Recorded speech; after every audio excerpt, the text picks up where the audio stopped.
Tensions in the Middle East are escalating not just in words, but in warnings, weapons, and visuals.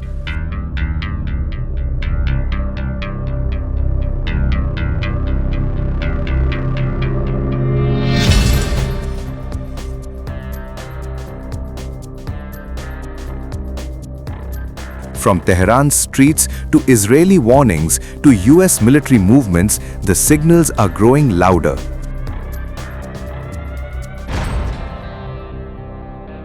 A provocative new mural has appeared in the heart of Tehran. Unveiled in Palestine Square, the massive artwork shows a detailed map of Israel's Tel Aviv metropolitan area marked with what appear to be potential strike targets. Hebrew text on the mural reads, "Facing a rain of missiles, this is a small area." Alongside it, an English warning sends an unmistakable message. "You start, we finish it." The display comes amid soaring tensions between Iran and Israel as fears grow of a wider regional confrontation. Reacting to Iran's posture, Israel's consul general has issued a stark warning about Tehran's long-term intentions. Speaking to Newsmax, Ophir Akunis accused Iran's leadership of seeking to preserve nuclear weapons and intercontinental missiles, not just to threaten Israel, but to target the West. He described Iran's rulers as an evil empire, saying their ultimate aim is to strike Europe and the United States in the future. As rhetoric sharpens, military signaling is also intensifying. US Central Command has released images showing KC-135 Stratotanker aerial refueling operations. The aircraft, capable of transferring more than 200,000 pounds of fuel mid-air, allows US fighter jets and bombers to stay airborne longer and operate deeper across regions. CENTCOM says the mission underscores American readiness as tensions with Iran continue to rise. From murals and messaging to missiles and military maneuvers, the warnings are no longer subtle. And the question now facing the region is whether these signals are meant as deterrence or preparation. The Middle East is once again on edge as Iran's top military commanders issue stark warnings to Washington and its allies. From surveillance of all enemy movements to vows of a decisive and regret-inducing response, Tehran is projecting strength, readiness, and resolve. Speaking on the sidelines of a meeting with Air Force commanders, Iranian Army Chief Major General Amir Hatami declared that every hostile move in the region is under close watch. His message was blunt: any malicious act will be met with force. Hatami pointed to what he described as the 12-day Israeli-American war last June, claiming the Iranian Air Force carried out its missions with courage and ultimately forced the enemy to request a ceasefire. He said the experience gained in that confrontation has elevated Iran's preparedness to match current threats and conditions. The warning did not stop there. Hatami cautioned adversaries not to make a new mistake, stressing that if they do, the Air Force will play a major role in delivering a powerful response. He dismissed the presence of US warships in regional waters as nothing new, framing it as a familiar tactic rather than a strategic shift. At the same time, Iran's Chief of Staff of the Armed Forces, Major General Abdul Rahim Mousavi, delivered a carefully balanced message.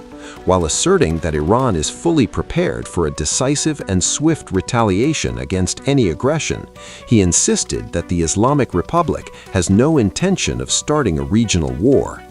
"We are prepared, but we have no intention of starting a war in the region," Mousavi said during a ceremony marking Iranian Air Force Day. Yet he warned that if conflict were imposed on Iran, the consequences would be severe and long-lasting. According to Mousavi, the aggressors themselves would become the primary targets in any regional war. However, he cautioned that such a conflict would set back regional progress and development for years. He directly blamed the United States and what he called the Zionist regime as warmongers who would bear responsibility for the repercussions.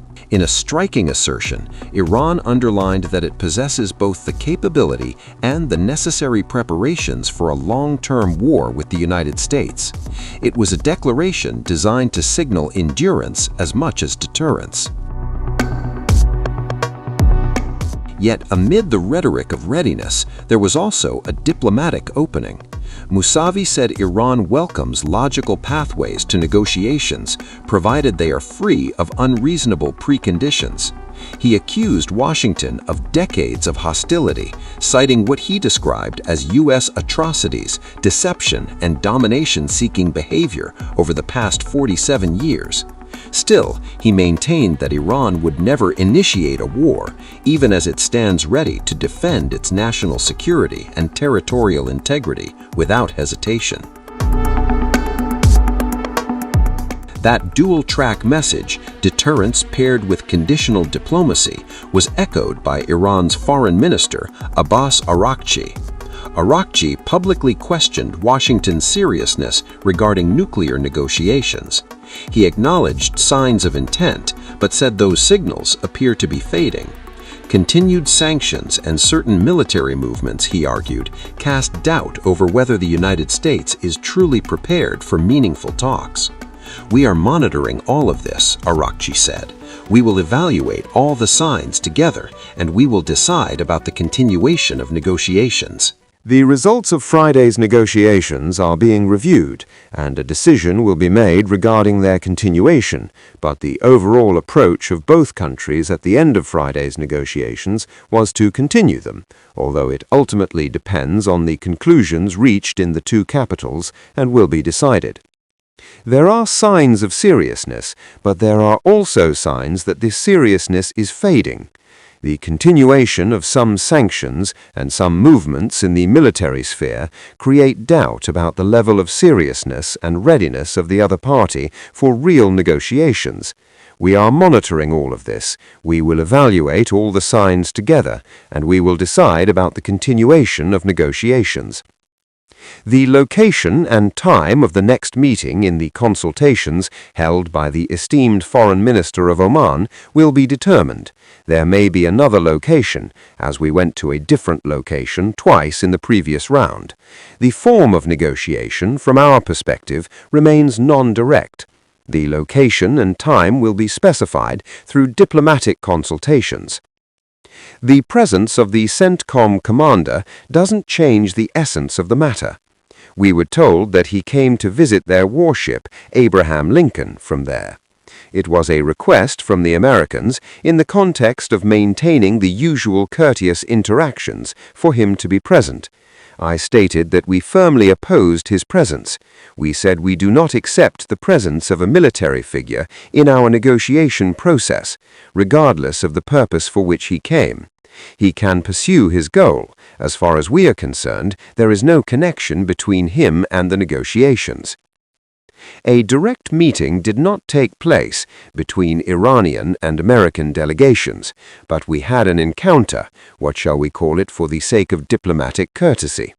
When delegations arrive, there is in any case a handshake and an initial courtesy. Yes, in the past years was also being done.